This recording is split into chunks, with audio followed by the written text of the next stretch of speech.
안녕하십니까. 세상을 환하게 비추는 남자 빗장TV의 조명검사 김태형입니다. 지난주에 이어서 오늘도 방송 조리 업무 얘기를 할 텐데요. 또 다른 말로 푸드 스타일리스트라고 그러죠. 그런 업무를 얘기할 텐데 리허설 때의 진행 과정을 중심으로 한번 또 진행을 해보도록 하겠습니다. 지금 요거는 조리실 안에 있는 찬장 이런 겁니다. 찬장 같은 겁니다. 옛날에 찬장이라고 했죠. 지금은 다용도실 같은 우리 장식장 같은 경우죠. 우리 주방에 있는 그런 게 보면 써 있어요. 요즘은 작아서 안 보이는데 무슨 가화만사성, 장여선의 집 그룹. 그러니까 어떠한 드라마에 대한 그 내용에 맞는 그릇을 다 준비하는 거예요. 그러니까 예를 들어서 조금 잘 사는 집 회장네 집이라든가 또 약간 조금 좀 못 사는 집 그릇이 좀 틀리겠죠. 그래서 그런 그릇을 다 맞게 준비해야 되고 그 씬 나올 때는 똑같은 그릇이 나와야 되니까 그런 거를 이따다 이렇게 일정 장에다 준비해 놓고 필요할 때 쓰기도 합니다. 그래서 이렇게 프로그램 다 준비도 하고 프로그램이 끝나면은 그 드라마 걸 빼고 또 다른 식기를 준비하다든가 이런 거 하는 것도 조리실 업무니까 요리만 전문적으로 하는 게 아니라 이런 요리를 담는 용기에 대한 것들 철저하게 이렇게 진행을 하면서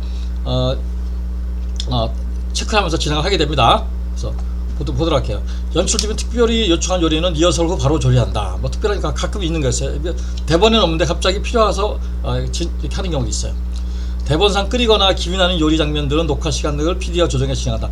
가끔 모르게 김 나는 거 있잖아요. 고기를 굽는다든가 이런 거는 철저하게 연출팀과 조리팀과 잘 합이 맞아야 돼요. 그래서 준비를 해놨는데 딜레이 된다든가 이렇게 되면 안 되기 때문에 특히 그런 김 나는 거라든가 고기를 갖다가 이렇게 굽는다든가 이런 거는 잘 조절해서 진행한다 이런 거죠. 짜장면, 족발, 생선회 등은 식당에서 주문한다. 이런 거는 만들 수 있어요. 못 만드는 게 아니에요. 못 만드는 게 아니라 이거는 갖다가 저희가 불러서 이렇게 주문하는 게 더 싸요. 그래서 이런 거는 족발 하나 하려고 족발 사다가 삶고 이러기 굉장히 힘들잖아요. 그래서 이런 거는 이렇게 전문집에 조리실과 맺고 있는 전문 중국집이라든가 이런 족발집, 횟집에 해서 이렇게 주문해서 사용을 합니다. 음식을 담는 그릇은 세트 분위기가 수준에 맞는 용기를 선택하며 협찬세 부품을 진행하게 한다니까 협찬세에서 우리 용기를 써주세요 이렇게 갖고 오는 것도 있겠죠. 그래서 이런 거를 받아서 이렇게 진행을 하기도 합니다. 조리 진행 과정을 보도록 할게요. 조리 진행 과정 보면은 대본을 체크하죠.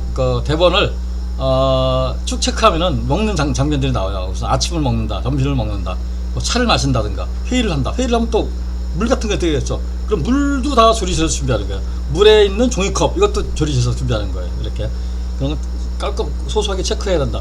그 다음에 녹화 전날 식자재를 구입하고, 그렇죠. 녹화 전날 식자재 미리 구입하지 않고 이렇게 전날 구입. 왜냐면 선도 때문에.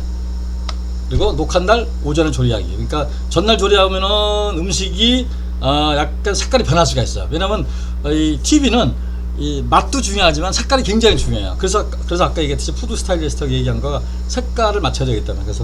그리고 프로그램별 냉장고 보관한다. 냉장고에 보관해서 필요할 때 쓰기 때문에 보관해 놓고 진행표에 의한 음식 스탠바이. 그러니까 진행표, 스케줄표죠. 스케줄표에서 스케줄표가 오전에 리허설 할 때랑 녹화 들어갈 때 좀 바뀌는 경우가 있어요. 그걸 잘 봐야 돼요. 그래서 어떤 조리에 문제가 있다 그러면 스케줄표를 변경할 수도 있어요. 그런 걸 잘 봐야 돼요.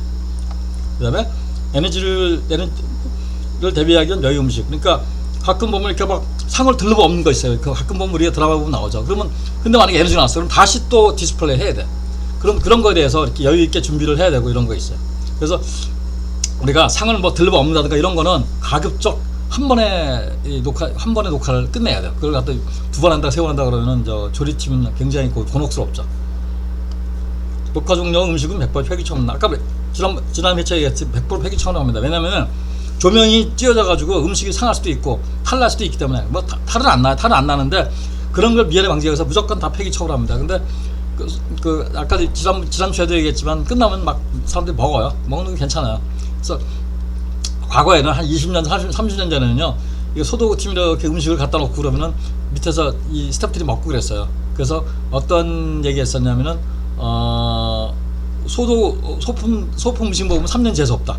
그게 그런 낭설이 있었는데 그건 뭐냐면은 먹지 말라는 얘기죠. 그러니까 소도구 준비하고 있는데 어떤 데 보면 녹화 들어가려면 스태프들이 다 주워 먹어가지고 없어요. 이런 경우도 있어요. 수십 년 전 얘기죠. 그래서 근데 요즘에는 그런 일은 없고요. 근데 먹어도 돼요. 먹어도 되는 거고 다 먹은 다음에는 다 폐기 처분을 합니다. 그래서 우리가 녹화 때 무슨 수박 같은 거 썰어놓고 그러면요, 부저에서 야 수박 좀 잘라갖고 올라와라 그러면 갖고 와서 조리팀에서 갖고 와서 이렇게 주기도 하고 그래요. 여름에.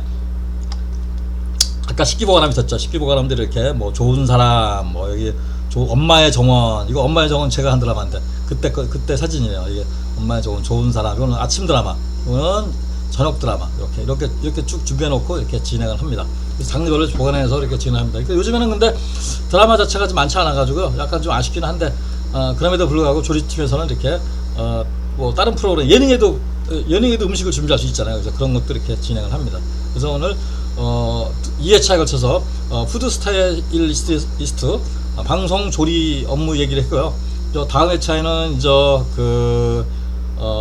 화훼 꽃 업무로 식물 얘기를 한번 해보도록 할게요. 식물 얘기, 여러분들 식물을 소독을 사는 게 아니라 거기 또 별도의 팁이 있어요. 그런 얘기를 또 하면서 또 계속 진행을 해보도록 하겠습니다. 이상 세상을 환하게 비추는 남자 빗장TV의 조명감독 김태형이었습니다. 감사합니다.